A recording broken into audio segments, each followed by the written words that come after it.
Okay, so Psalm 115. Hear now the word of God.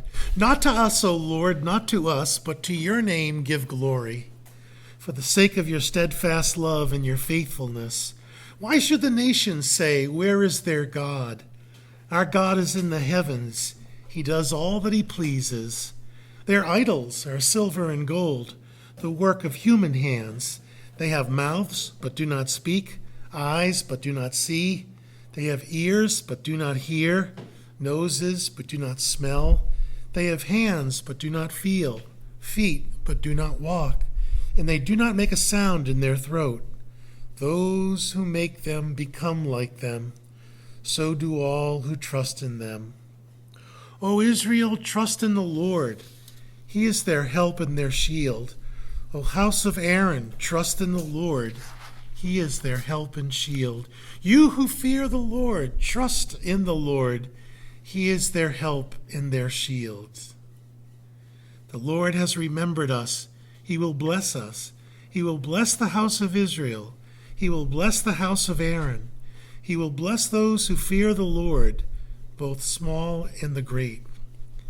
May the Lord give you increase, you and your children. May you be blessed by the Lord who made heaven and earth.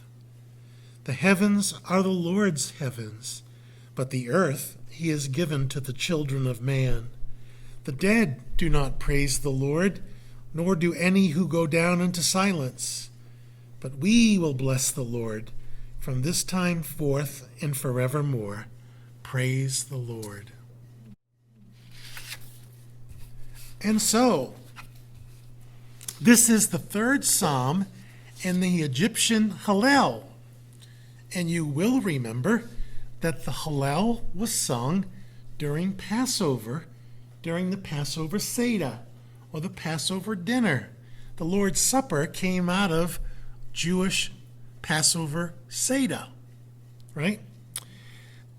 And here's the point of the first verses. God has helped us in the past. That means he will help us in the future. It's just pure logic.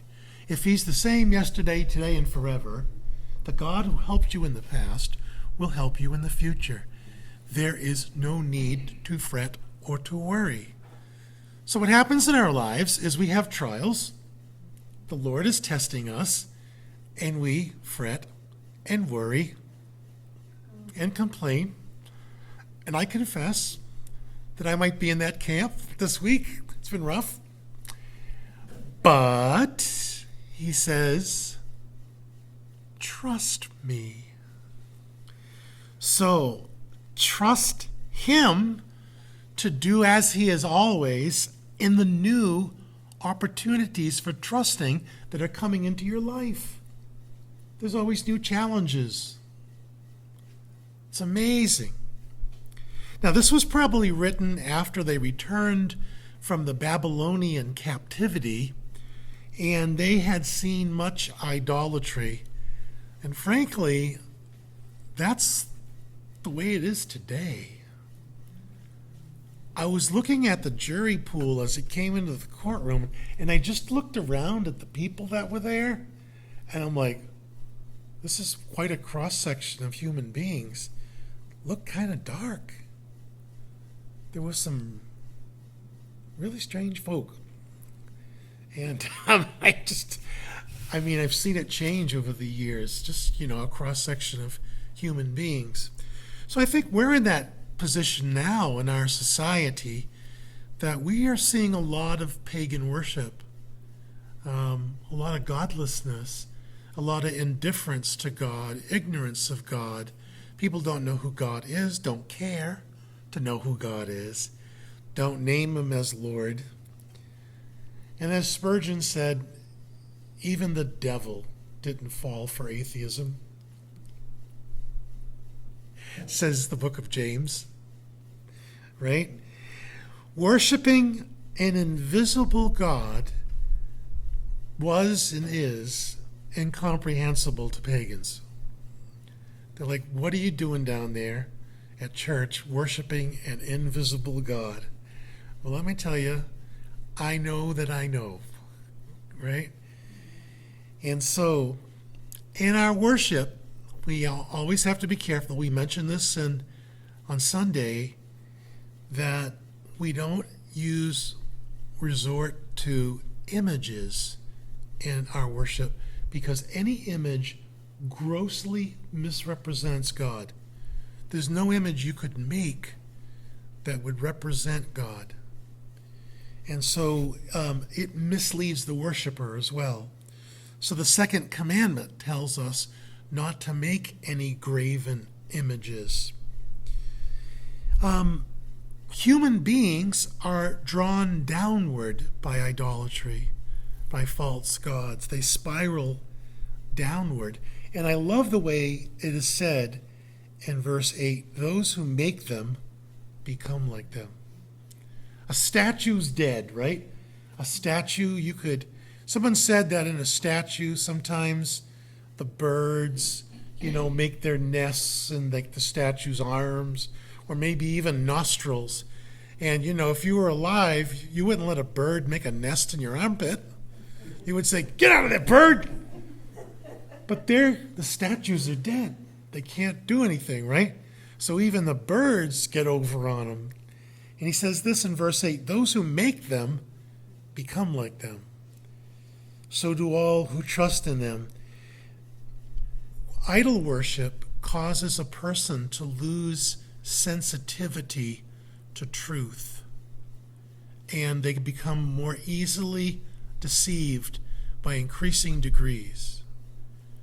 Some of the things that people have bought into is just amazing.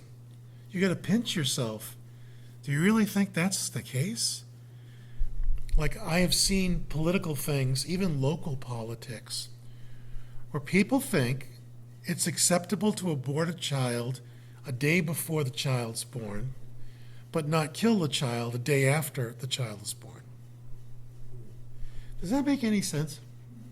Shouldn't it be illegal on the day before and the day after? Why should it suddenly be legal the day before? Doesn't that make the womb the most dangerous place on the planet? But these idols, they're impotent. They cannot help us in our weakness. They cannot shield us from our enemies. And what the Lord does here, and I think I've probably told you, that there's no exclamation points in Hebrew. So if the Lord wants to emphasize something in his word in Hebrew, he says it more than once. If he says it twice, you ought to really listen. If he says it 3 times, you really ought to listen. And he says it 3 times here in 3 different ways. O Israel, trust in the Lord. He is their help and shield. O house of Aaron, trust in the Lord. He is their help and shield. And the 3rd time, you who fear the Lord, trust in the Lord. He is their help and shield. He is putting an exclamation point and telling you and me tonight that he, God, is your help and he's your shield. He protects you and he helps you. Amen? Amen. And so he is putting an exclamation point. Beloved, I hope you know this. Those who trust in God will never be disappointed. I got to say that. I've been a Christian since 1979, and I've never been disappointed. I've been surprised, and I've gone through many dangers, toils, and snares, like all of you, but I've never been disappointed. Even when they told me, you're going to have heart surgery, I'm like, that's what I've been praying about for 25 years. But I had it, and it turned out to be one of the most wonderful experiences and most difficult experiences of my entire existence. But if you seek, trust, and obey him, you'll never be disappointed. Never. And it gets only better when you get to glory. There you really see that you won't be disappointed. He blesses all those who fear him, both great and small. You and your kids and your grandkids and your great-grandkids. Right? if you have God in your life, that blessing will spill over to your children. So we want to catch ourselves if we start trusting in ourselves, in our own devices, and remember to trust in the Lord, as Proverbs says, with all your heart, and lean not on your own understanding. In all your ways, acknowledge him, and he will make your paths straight. Amen? God blesses small and great alike, and he even blesses you in the hour of your death. I asked the other attorney today, I said, how much time you got? And he thought I meant with the witness. And he said, oh, about another 15 minutes. I said, really? You're going to die in 15 minutes? And he said, oh, I prefer not to think about that. I said, really? But do you know that God will bless you, get this, in the hour of your death? Do you know that? The psalm says, precious in the sight of the Lord is the death of his saints. We don't know what that's going to be like.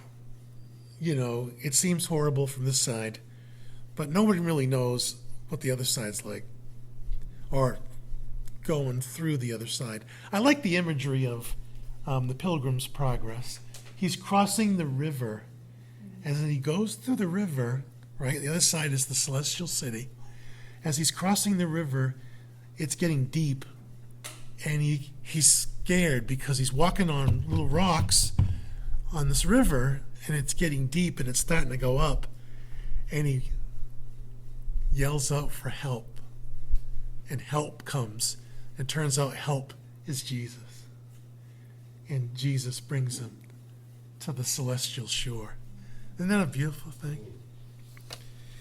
And so, as we're here living our lives, doing our thing, two things to remember. One, be faithful stewards. Verse 16, the heavens are the Lord's heavens, but the earth he has given to the children of man. That doesn't mean that the whole world isn't the Lord's. What it means is this: the material world you're in charge of. You have a material world in your life.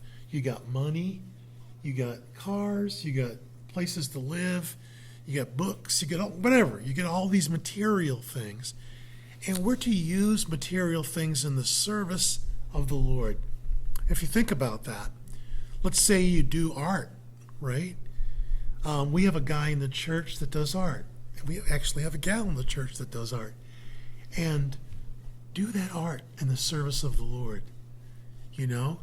The guy was asking me the other day, and he's like, you know, what would you like to see? And I was telling him, you know, this would be great. If you painted this, we could put it on the wall in a church or something like that.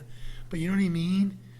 That whatever you can use for the Lord, use it for the Lord. And use your work for the Lord. You know, make your life, your work, whatever you do, even if it's the most secular job in the world, or the lowest conceivably, you're cleaning toilets. You know, do it as unto the Lord. That's your service. You're actually serving the Lord, right? And there are no low jobs. We were here to abad and shamir in Hebrew, which means to tend and to keep the garden. We're here to tend and to keep. And so work is not a curse. Work is good. It's painful toil that's the curse, right? But work is good. I think we'll be working in glory, but it will be so blessed that it won't be work. Somebody asked me once, what do you do for fun? And I said, work. And I wasn't lying. I love this. This is my work. I love it. So your money, your time, your things, your skills, use it all for the glory of God. And number two, praise God constantly. Not only in the easy times, but in the tough times. Praise him while you have breath, says the Word of God. Spurgeon says, though the dead cannot, and the wicked will not, and the careless do not, praise God, yet we will shout hallelujah forever and ever. And we will. And it will never be boring. It'll be the most wonderful thing. Right? So what an encouraging psalm. You know, as they, the Seder was typified the coming of the Messiah. And so here they are having this dinner, and everything in these Hallel Psalms is about that issue, And I'm sure if you had a Seder today, you would sing these same things with Jewish folks that did it biblically. So it's just a wonderful, wonderful thing. So we need to give him glory, and in so doing, we are blessed. As we bless him, he blesses us. That is all. Not to us, O Lord, not to us, but to your name give the glory. I think that's somewhere famously historic. A king said, I think it was King Henry V had that inscribed somewhere. Cambridge. Yeah. In the arch on the Yeah, yes. Not to us, O Lord, not to us, but to your name give glory. Some of these words just jump right off the Bible page, like those. So let's pray. Our Lord and our God, we thank you for your word, so encouraging, like a balm, like a salve to a wound, or cold water to a thirsty person. Lord, we thank you that you are always there and that you are there for us, that you bless your people. And Lord, we want to be those who, to the best of our abilities, live and trust you. Help us, Lord, when we falter. In Jesus' name, amen.